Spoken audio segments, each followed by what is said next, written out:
Voilà. Donc, que retenir de cette étude? Donc, très brièvement, je vous rassure tout de suite, il y a 3 diapositives.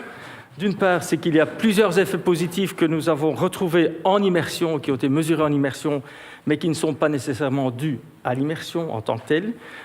Donc, il y a un cocktail, pour utiliser le terme que Laurence a utilisé tout à l'heure, un cocktail de facteurs qui sont favorables, quelle que soit l'approche qui est utilisée pour l'enseignement des langues.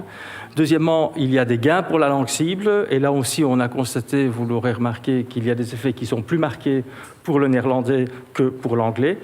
Il n'y a pas d'indice d'effet négatif sur la maîtrise du français en tant que langue de scolarisation, ni d'effet observable sur le fonctionnement cognitif des élèves qui faisaient partie de notre étude.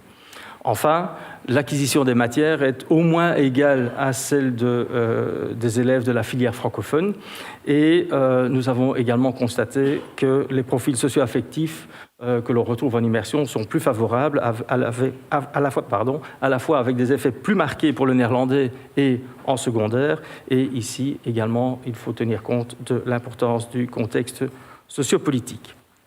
Alors, apprendre une langue, vous le savez toutes et tous, c'est un processus particulièrement complexe. Donc, merci à la personne qui a préparé l'animation de cette diapositive.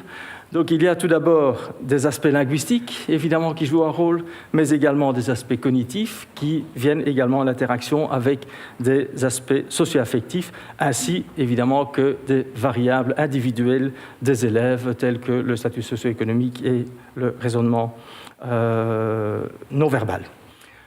Évidemment, on doit aussi ajouter à cela toute une série de variables externes. Je prends un exemple, les enseignantes et les enseignants avec lesquels les élèves ont classe. Et donc, par rapport à cette recherche, vous avez ici les résultats que nous avons actuellement obtenus, mais si vous vous souvenez, si vous vous rappelez de ce que j'ai dit au départ par rapport à l'ensemble des données que nous avons recueillies, nous avons encore toute une série de recherches possibles à partir des données que nous avons récoltées dans le cadre de ce projet.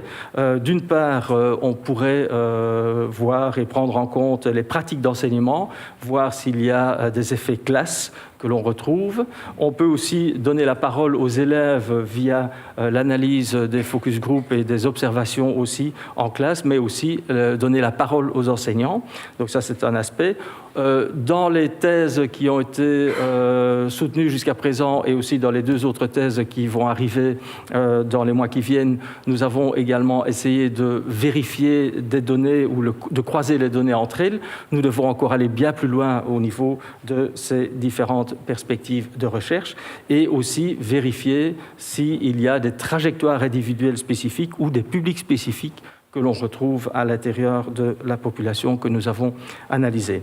Enfin, comparer l'écrit et l'oral chez les mêmes élèves et évidemment également analyser, puisque bon, vous l'aurez constaté, Christelle et Fanny vous ont donné des éléments concernant les performances linguistiques, certains phénomènes linguistiques des élèves en question, mais il y a encore une mine d'or de données à analyser justement concernant les phénomènes linguistiques.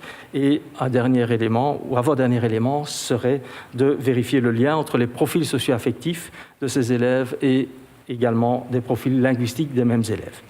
Enfin, vérifier la dynamique du contact sur différents aspects que nous avons ici, que nous n'avons pas encore pu analyser, malheureusement, faute de temps. Mais bon, voilà, nous avons déjà quand même pas mal de résultats intéressants. Nous attendons évidemment également vos suggestions.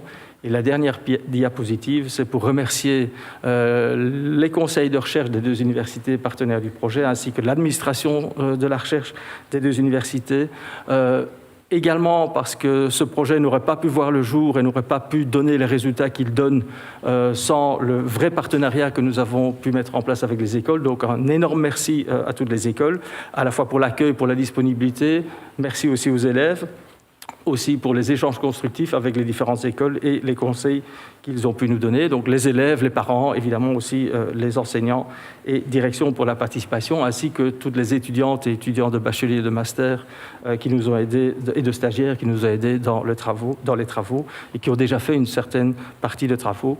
Merci aussi au SAT de l'UNAMUR pour la captation vidéo. Donc je rappelle, ce sera mis en ligne bientôt. Et la cellule logistique événement de la faculté de philosophie, arts et lettres de l'UC Louvain pour l'aide logistique et le pôle linguistique de l'Institut Langage et Communication, dont la présidente est présente dans la salle. Je leur remercie pour le soutien financier. Je vous remercie et nous sommes maintenant, bien évidemment, tout ouïs pour vos questions, vos réflexions en la matière. Voilà.